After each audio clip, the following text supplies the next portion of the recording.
தெய்வத்தால் ஆகாது எனினும் முயற்சிதன் மெய்வருத்த கூலி தரும். பிறப்புக்கும் எல்லா உயிருக்கும்.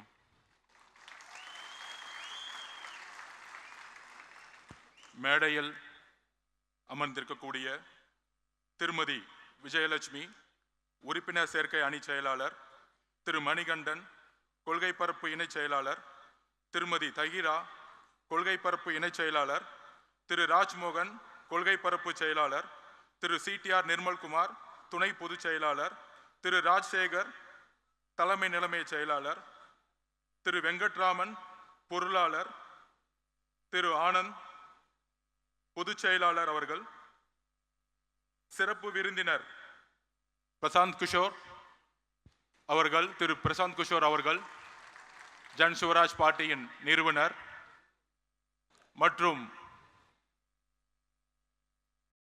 திரு ஜான் ஆரோக்கியசாமி கட்சியினுடைய ஆலோசகர், தலைவருடைய ஆலோசகர், என்னுடைய நண்பர், மற்றும் நிரந்தர தலைவர்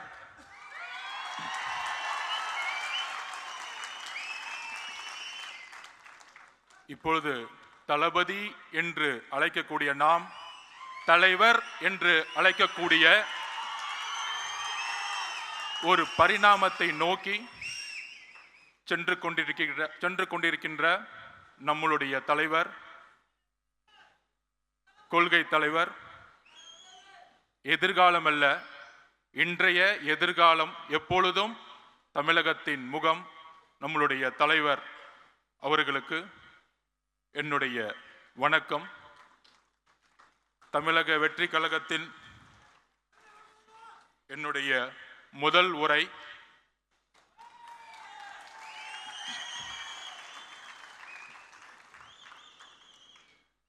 தந்தை பெரியார், புரட்சியாளர் அம்பேத்கர், கர்ம வீரர் காமராஜர், சமூக சீர்திருத்தவாதி அஞ்சலை அம்மாள் அவர்கள், வீரமங்கை வேலுநாச்சியார் அவர்கள் அவர்களுடைய கொள்கைகளுக்கும் தியாகங்களுக்கும் என்னுடைய முதற்கண் வணக்கம்.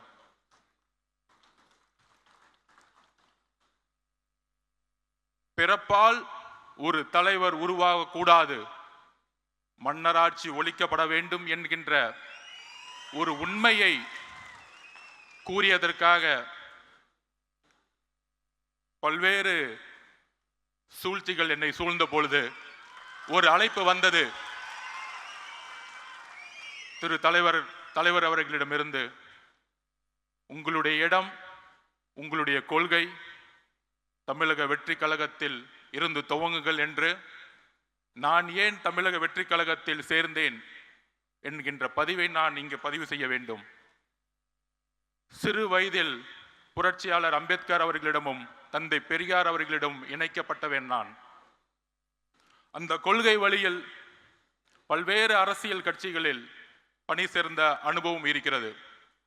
ஆனால் என்னுடைய ஒரே கேள்வி, தந்தை பெரியார் அவர்களை சமூக சீர்திருத்தத்தை பேசக்கூடிய இந்த அரசியல் 70 வருட அரசியல் எப்பொழுதும் புரட்சியாளர் அம்பேத்கரை மேடையில் ஏற்றியது கிடையாது.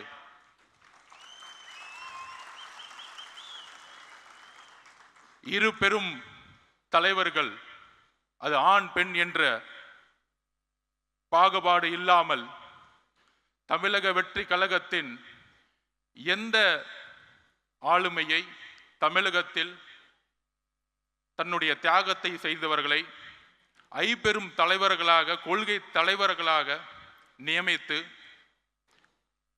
தன்னுடைய சினிமா என்கின்ற உச்சபட்ச ஒரு பொருள் ஈட்டக்கூடிய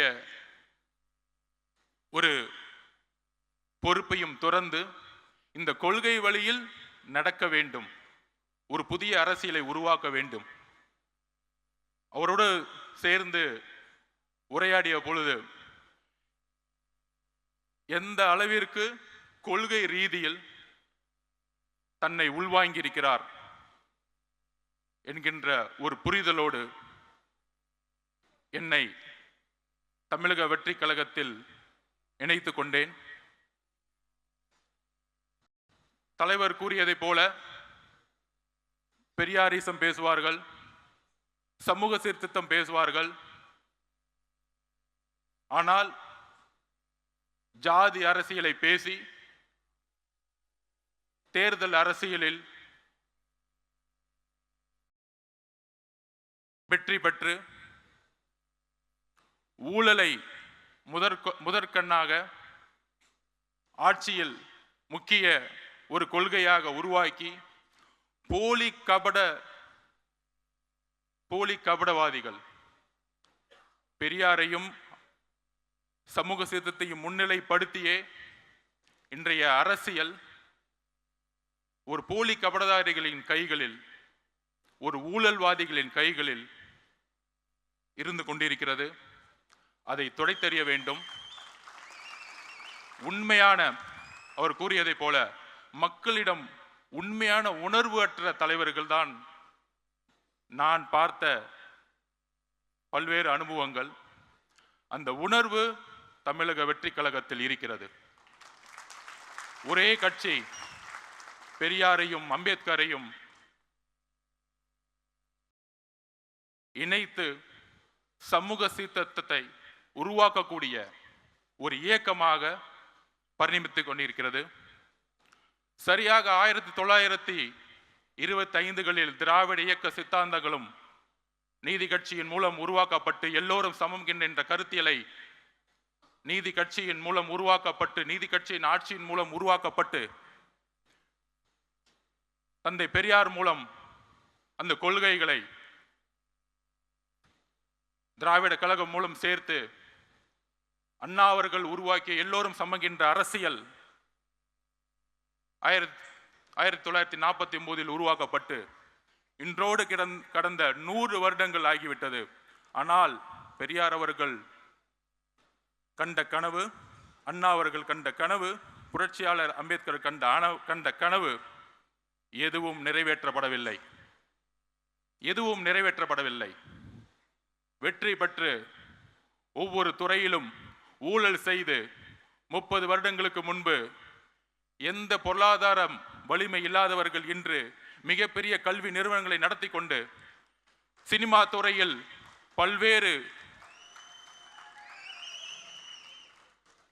தொழில்களை நடத்தி கொண்டு இருக்கின்ற ஒரு அரசாங்கமாக, அரசை நோக்கிய ஒரு அரசியல் இன்று இருந்து கொண்டிருக்கிறது. அதற்கு ஒரே மாற்று தமிழக வெற்றி கழகம்.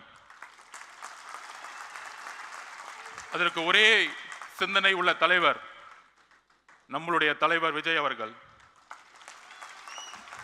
எல்லோரும் பொதுவா கொள்கை ரீதியாக இருக்கக்கூடியவர்கள் தொலைக்காட்சி விவாதிகள் பேசிக் கொண்டிருப்பார்கள். நடிகர், அவருக்கு கொள்கை தெரியுமா அப்படிங்கிற விமர்சனம் இன்றைக்கு வரைக்கும் வைத்துக் கொண்டிருப்பார்கள். 75 வருடங்களாக கொள்கை பேசிய தலைவர்கள் இதுவரையும் என்ன மாற்றத்தை உருவாக்கி இருக்கிறார்கள்? 2021 பிரச்சாரம் திமுக செய்த பொழுது தமிழகத்தை கடனில் செலுத்திய மாநிலம் அதிமுக 5 லட்சம் கோடியை விட்டு சென்றது. 15 வருஷமா 5 லட்சம் கோடி தமிழக அரசு வாங்கியது. இன்றைக்கு வந்த 4 வருஷத்துல 4 லட்சம் கோடி. இன்றைக்கு 9 லட்சம் கோடியாக கடன் சென்றுகிட்டு இருக்கிறது. Policy failures. கொள்கைகளை பேசி, மேடைகளில் பேசி, மக்களிடம் கவர்ச்சியை ஏற்படுத்தி, அந்த கவர்ச்சி மூலம் ஆட்சியை ஏற்படுத்தி, அந்த ஆட்சியின் மூலம் ஊழலை மட்டுமே செய்து கொண்டிருக்கின்ற ஒரு அரசாங்கம் தான் இன்றைக்கு இருந்து கொண்டிருக்கிறது. மேம்பட்ட நாடுகளில் ஊழல் எப்படி இருக்குன்னா, வளர்ச்சி ஊழல், பொருளாதாரத்தை உருவாக்குவாங்க, அதுல ஊழல் இருக்கும். இங்க கடனை உருவாக்கி அதுல ஊழல் பண்றாங்க. இதுதான் பிரச்சனை. ஊழல் பண்றீங்க, ஒரு பொருளாதாரத்தை உருவாக்கி ஊழல் பண்ணா கூட ஒரு பெரிய புரட்சியை மேலை நாடுகளை பார்க்கலாம். இங்க கடனை உருவாக்கி ஊழலை செய்து கொண்டிருக்கிறார்கள். நம்மளுடைய தலையில எல்லாம் 9 லட்சம் கோடி இருக்கு. இன்னைக்கு 4 வருஷத்துல 4 லட்சம் கோடி. கேட்டா பொருளாதாரம் வளர்ந்துருச்சு, 10 லட்சம் கோடியை கொண்டு வந்துட்டோம். எல்லாமே மீடியா செட்டிங், பக்கா செட்டிங் பண்ற தவிர எதுவுமே தெரியாது.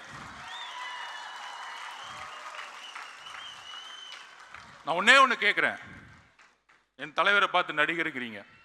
அவர் எப்பவுமே சொன்னார், இப்போ கூட பதிவில், என்னுடைய ஒரே ஒரு கமிட்மெண்ட் இருக்கு, முடிந்த உடனே என்னுடைய வாழ்க்கை முழுவதும் மக்களுக்காக டிக்ளேர் பண்ணிட்டார்.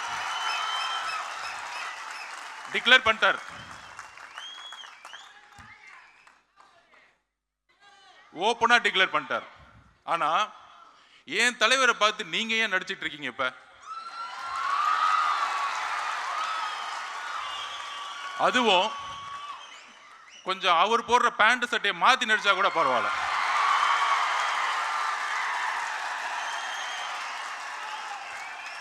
இதுல இருந்து ஒரு பதிவாகுது, உங்களுக்கு முதல்வரும் ரசிகர் தான்.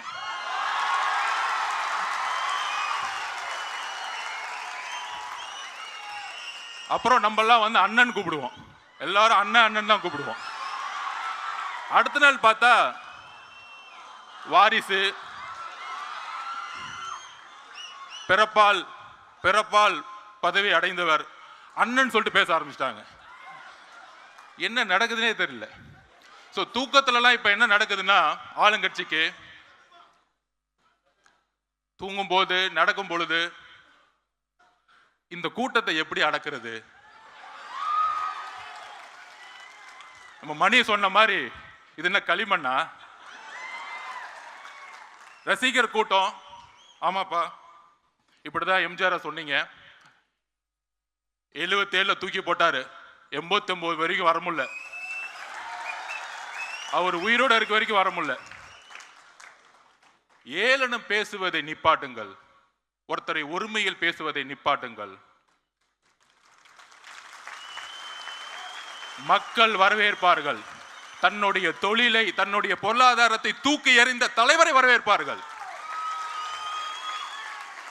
ஆட்சியை அமைத்து பொருளாதாரத்தை உருவாக்கக்கூடிய அரசாங்கங்கள் தான் நாம் பார்த்துக் கொண்டிருக்கிறோம். பொருளாதாரத்தை தூக்கி எறிந்த ஒரு தலைவரை நாம் பார்த்துக் கொண்டிருக்கப்படுகிறோம்.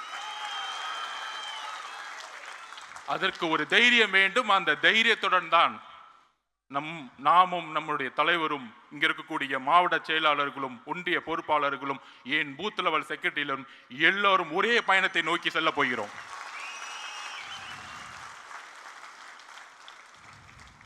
நம்ம ஜெனரல் செக்ரட்டரி அண்ணன் இது கிளம்பும் போது 4 மணி, ஆனா 6 மணிக்கு இருந்தார் காலையில.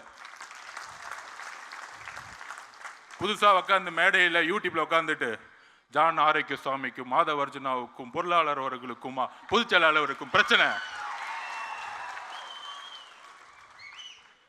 டைம் வேஸ்ட் பண்ணாதீங்க. நாங்க ரொம்ப கிளியரா இருக்கோம், ஃபோக்கஸ்டா இருக்கோம். நான் ஸ்போர்ட்ஸ் மேன், அண்ணன் நம்பர் 1, நடிகர் இல்ல, இண்டஸ்ட்ரியோட நம்பர் 1.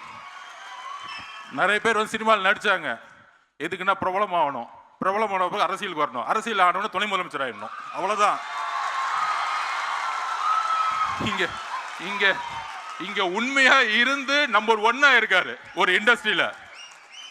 அதுக்கு ஒரு தைரியம் வேணும், அதுக்கு ஒரு உழைப்பு வேணும், அதுக்கு ஒரு கமிட்மெண்ட் வேணும், அதுக்கு ஒரு மக்கள் ஆதரவு வேணும். இங்க மக்கள் ஆதரவு இல்லாம யாராலையும் நம்பர் 1 ஆக முடியாது. நீங்க எந்த விதமான ராஜாங்கத்தை உருவாக்கலாம், நீங்கள் எந்த விதமான மன்னராட்சியை உருவாக்கலாம். 1917 ரஷ்ய புரட்சி, 1789 பிரெஞ்சு புரட்சி, இந்த புரட்சியை படியுங்கள். இந்த மன்னராட்சி அதிகாரத்தை யூஸ் பண்றது, எங்க கட்சிக்காரங்க மேல எஃப்ஐஆர் போடுறது, சிறை செல்வதற்கும் நாங்கள் தயார்.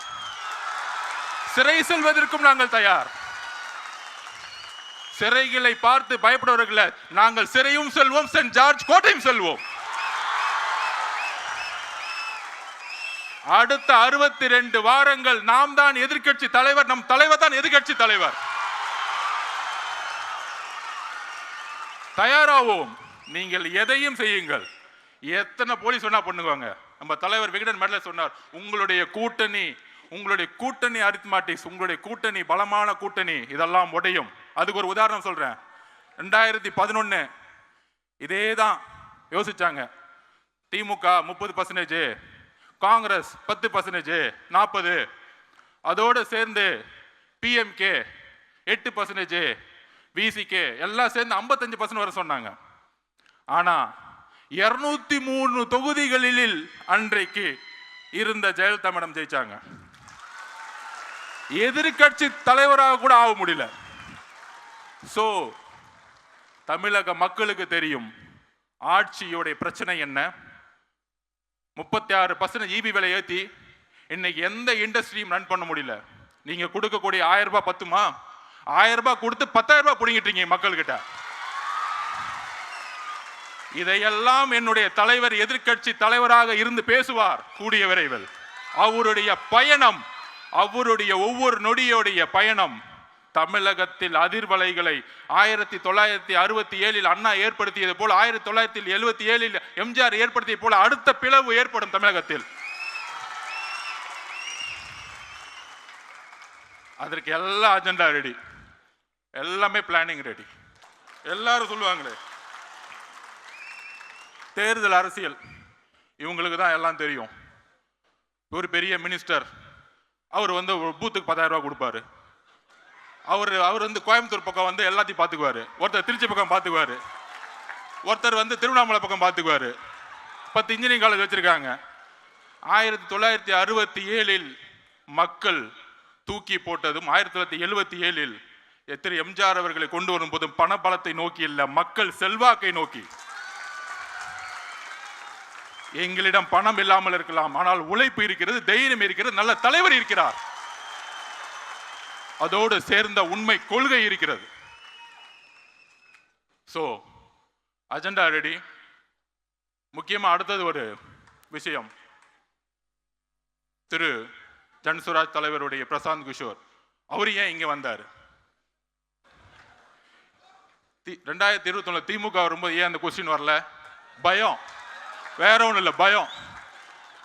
ஒரு தலைவரை நோக்கி, எங்கள் தலைவரை நோக்கி பல அறிவாளிகள் வருவது ஒரு இயற்கை. இதுல என்ன தவறு? இதுல என்ன தவறு இருக்கிறது?